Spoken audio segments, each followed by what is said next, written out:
Good evening, everyone.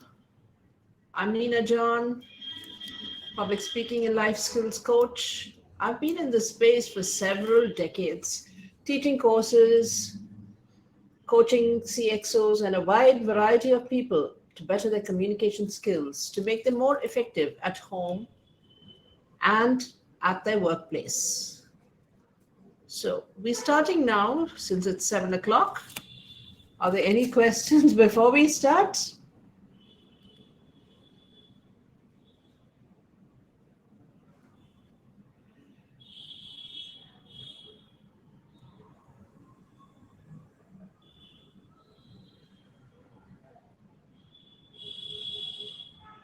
So let me start. For all those who are here, very warm welcome. Is this for offline or online speaking? It's going to be a combination of both because public speaking requires the same skills that you need for offline speaking, but you need to apply them well when you're in the online space.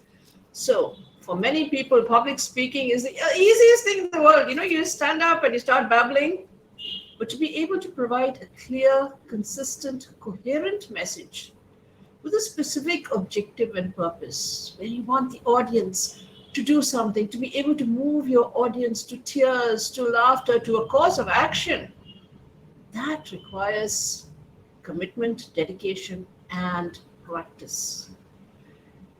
Please note, I did not say talent, because talent, some people have it, they're born orators, and they will speak no matter where they are and how they are. But for all of us in the mundane mortal space of offices, colleges, schools, public speaking is something most people dread. And they're like, oh my God, it's the most petrifying thing in the world, and I don't have a talent for it.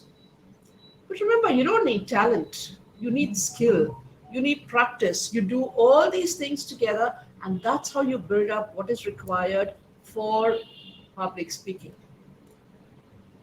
What are the advantages of knowing public speaking? Most importantly is your self-confidence.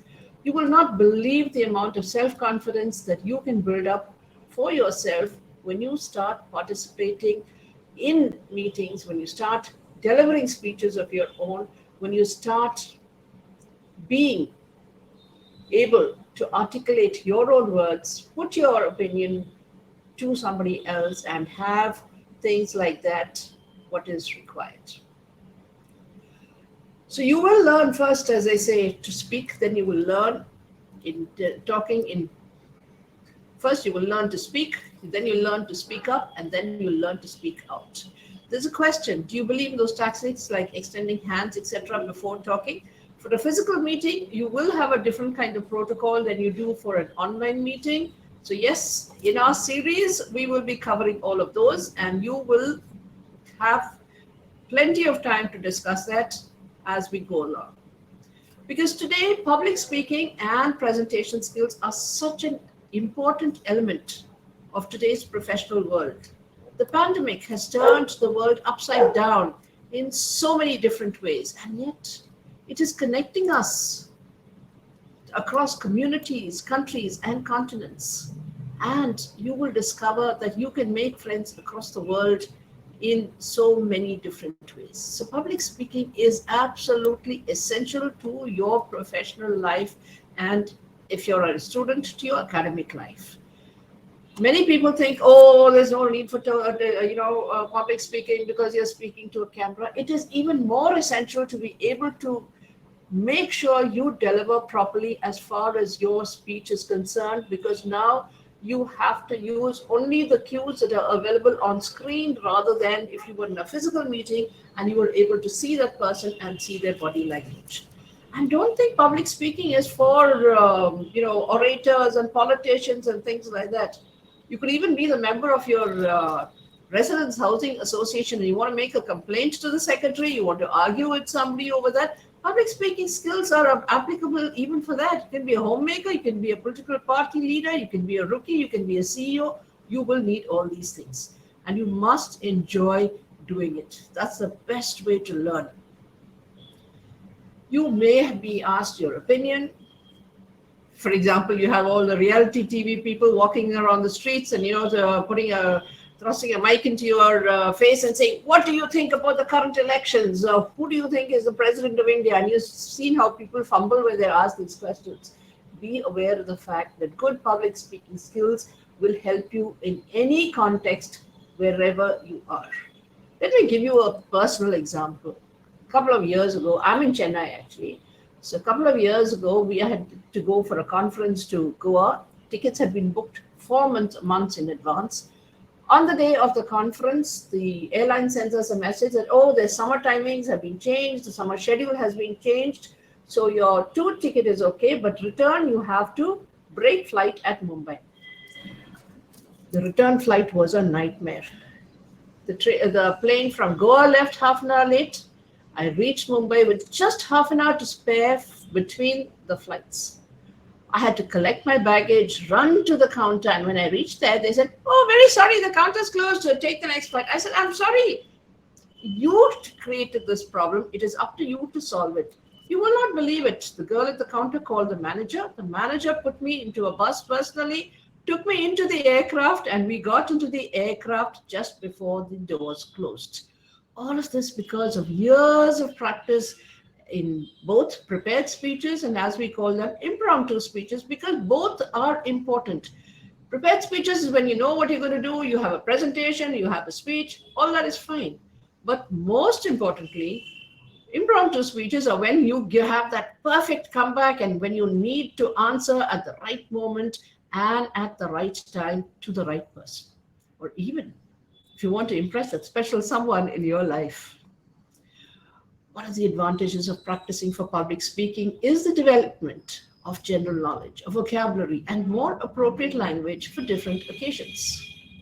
A senior IT professional would use a lot of jargon and domain-specific terminology at a presentation for the industry, but you would use much simpler terms for explaining the product for a customer. Just as, for example, a doctor would tell a patient's family that the patient has had a heart attack, but he might tell his fellow doctor that he has had a myocardial infarction of the heart. Do you script the question? Do you script the entire talk if giving a speech? It is much better, but I'll show you techniques of how you write the script and then deliver the talk without really reading your script. So both ways are fine, but if you script, you are much better prepared for it. Because you have to use the right language for the right occasion. Just imagine, if as I said, you're an IT professional delivering that talk at a seminar, you have to be really, really well prepared. And you have to be prepared for the answers and the questions and answers also. But if you are not prepared, you will be just, as they call it, winging it. So you're guessing as you're going along, thinking of things, whatever. If you have a script, if you have a clear idea of what your speech is going to be, you're going to be able to deliver a much better speech than you would otherwise. If you think you're using the same speech for all your same language for all your occasions, just think. Right now, in fact, right now, if you're in some kind of a public space, look around at people around you who are there on their mobiles and look at how they're sitting, standing, the tone of their voice, the body language, all of these, and see how it is. Just from that body language, tone, voice, volume, can you guess whom they are talking to? Is it a client? Is it a boss? Is it a spouse? Is it a girlfriend? Is it a boyfriend? You can literally make out by both the body language, the tone, and the voice, and the actual language. I mean, all of us are trained right from childhood. How do you speak to your friends? How do you speak to your elders? How do you speak to people outside the family? What is polite language? What is rude language? All of this we get, as part of life. So how do you ensure that when you are delivering speeches, you use exactly the kind of speeches that you need? And of course, this whole point about using vocabulary makes things so much easier. Many of you would have, in school, you would have had all those nursery rhymes. You don't realize how useful they can be in future life. In your speeches, for example, we can use what are called alliterations, where you use words that will start with a particular letter. So in school, you may have learnt Peter Piper expect a pick of pickled peppers. In the same way, you have someone that talks about the starched sari and the starched salwar kameez and all of those things. So all the words ending with starting with S. So that becomes part of the whole thing. You may have heard of the triads, where you have things that come in threes, Tom, Dick, and Harry. And you have them for phrases. Abraham Lincoln's famous phrase, democracy is a government of the people, by the people, for the people. So when you use all these, what we call rhetorical flourishes, you will find that your speech becomes so much richer. It becomes such a better offering to the audience that you are delivering. Not just language, but also voice. Remember, you can change the whole emphasis of what you are saying by the use of different words, by the use of emphasis on different words. Let me give you a very simple example. Just a 4-word sentence. He brought my book. Now, he brought my book suggests that it was he and not she, or he's the one who brought the book. He brought my book. So, he helped me, he saved me from a situation by bringing that book. So he did that. He brought my book. So that was my book, which he had kept all this time. He brought my book. He didn't bring the CD or the USB or whatever it was. So when you change the emphasis on each word in your sentence, the whole meaning of the sentence changes. So whatever you're saying will depend on the context and will depend in turn on the audience you are talking to and how you want to speak to them. In many cases, it is, for example, the pace at which you are speaking that makes a difference. If you are delivering a professional speech where you have to deliver data, statistics, information, it is much better to go fairly slowly and explain. These are the statistics of traffic accidents in Delhi. 3 out of 10 people get into a major accident almost every day. So that is one part of it. But if you want to have something else, you can increase the pace and say, talking so fast till what happened the other day, and then this is what happened, and then so that express delivery can change it. And if you want to make impact, you can take a pause that allows the listener time to think. If you're a comedian, that pause is so important for the punchline. And that's why they always say comedy requires a great sense of timing, because you must know when to pause and when to interrupt and when to deliver that zinger of a statement. So all of these things make a difference to your entire speech. There's a question, how long does it take better to get at content? Forever, because whatever you have now, you have to be able to put that down in a coherent manner, in a structured content for any kind of speech. That's what makes all the difference. How much are you able to deliver and how well? It's rather like, having a cake. You can have a cake that is just a simple sponge cake. You can have a cake that has different flavors of chocolate and strawberry in it. You can add icing. You can add layers of cakes. Basically, your content is what you have built up over years of studying. And it's not like you need a PhD thesis. It's just that whatever you have from your daily experience and your life and your experience, that is what will make a difference right now. And guess what?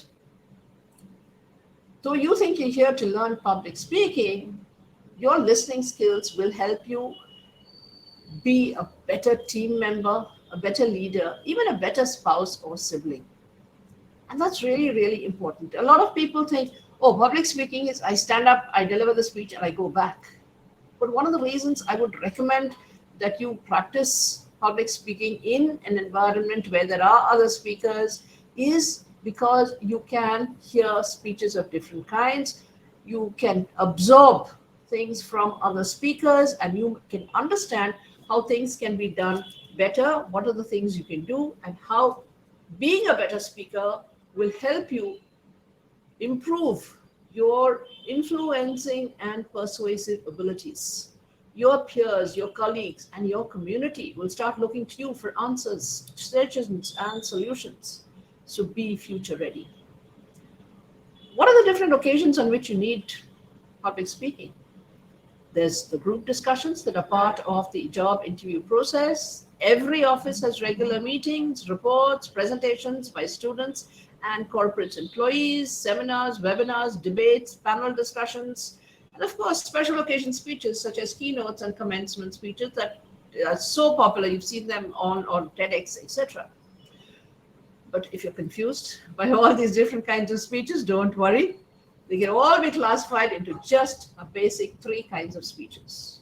1, the informative, where you're giving information of different kinds. 2, the motivational or the inspirational, which is what we were just referring to. And the third is, of course, humorous or entertaining. It's not to say that these are in watertight silos and you can't have humor in a technical speech, or you can't have humor in a motivational speech. You can actually have a lot of wisdom wrapped up in humor, as for example, Akbar and Birbal. I mean, Birbal imparted so much wisdom, but by using wit and humor. And if you really go in for great speeches, you can persuade not just people, but an entire country to do what is required. Remember the famous orators, President Kennedy. Ask not what your country can do for you. Ask what you can do for your country. And in that same tradition, you have President Obama and now President Zelensky of the Ukraine giving such amazing speeches that an entire country is following what they are saying. The whole world is following what President Zelensky is saying. So these are words that may have been said at a particular time, but the real orators have actually crafted these for the occasion, and these phrases have become immortal. As I said earlier, ask not what your country can do for you, ask what you can do for your country. Swaraj is my birthright, and I shall have it, said Lokmanya Tilak. So you can have all these different kinds of speeches, and that's what we're going to cover in all the rest of the things for our series of speech sessions. I hope I'll be able to help you with your questions and your answers. And we're going to have things like basic speech construction. How do you construct a speech? What are your facial expressions? What are the things you need, gestures you need for physical impact, both for online and offline presentations. And we can also include storytelling, because I'm sure all of you will have more fun with storytelling than you have with any of these. So for today, we're going to wind up in a couple of minutes. Any of you have any questions, let me know what in the chat box, what you found interesting or what you'd like to carry forward next time. And once you've done that, then you'll say, aha, maybe public speaking is the easiest thing in the world. So all it needs is a little hard work, a little dedication, and a lot of fun. So the question is, can you fake confidence? Of course you can. That's what it takes. You just speak as if, like everyone says, when you're starting to speak, you have a lot of butterflies in your stomach. After a period of time, the butterflies start to fly in the formation that you have decided, because you've said, okay, I know what I have to say. I have 5 points in my speech. I left out 2. That doesn't matter. Just look confident. The audience does not need to know how nervous you are. You can fake confidence. Yes. Any other questions? Feel free to ask, and whatever other things that you would like us to continue in the next couple of things, please let me know.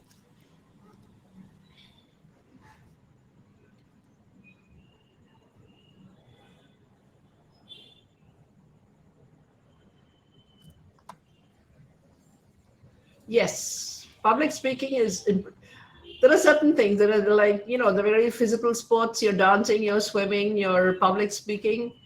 You can attend any number of online courses, but unless you physically participate and practice, you cannot get better. And with reference to that point about faking confidence, you can fake it if you have a certain surface knowledge of your subject. But if you don't know your subject, and this is what somebody once said, the speaker who is not prepared has every right to be nervous. You will automatically improve with practice. And if you have no idea of the subject, you cannot just fake confidence on that. But you can do it if you have a basic knowledge of public speaking and listening. Ma'am, we want to interact with you live. What does that mean?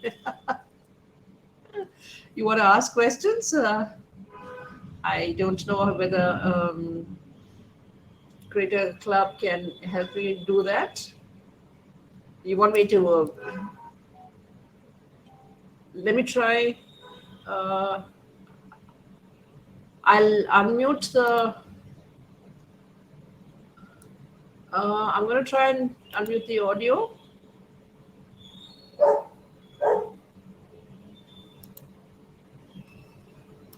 I'm sorry, I don't have the technical thing for that. So I don't know. Vivan, Shivani, can you think you can help with that? Let me see if I can get some help for you for that.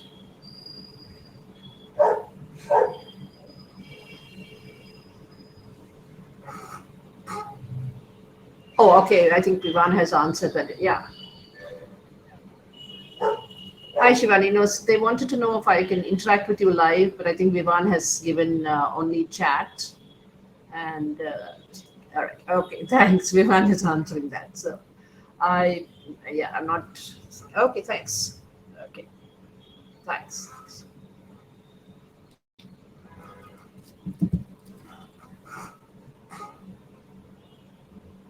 Yes, you can connect with me via LinkedIn. That will be fine.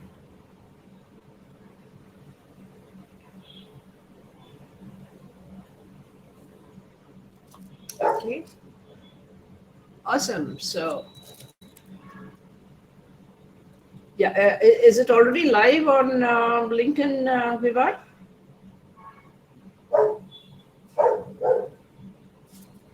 Okay.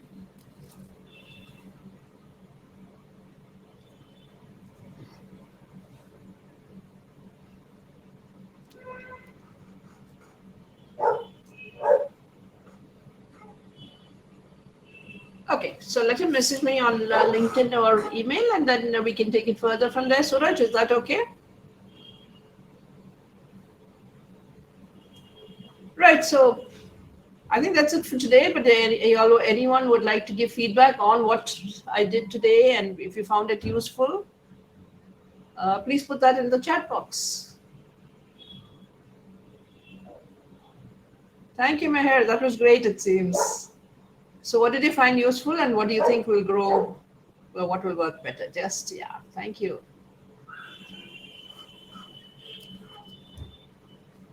Okay, so I think that's our time for today. Anything else? Anybody else? I think Vivan has given the LinkedIn link.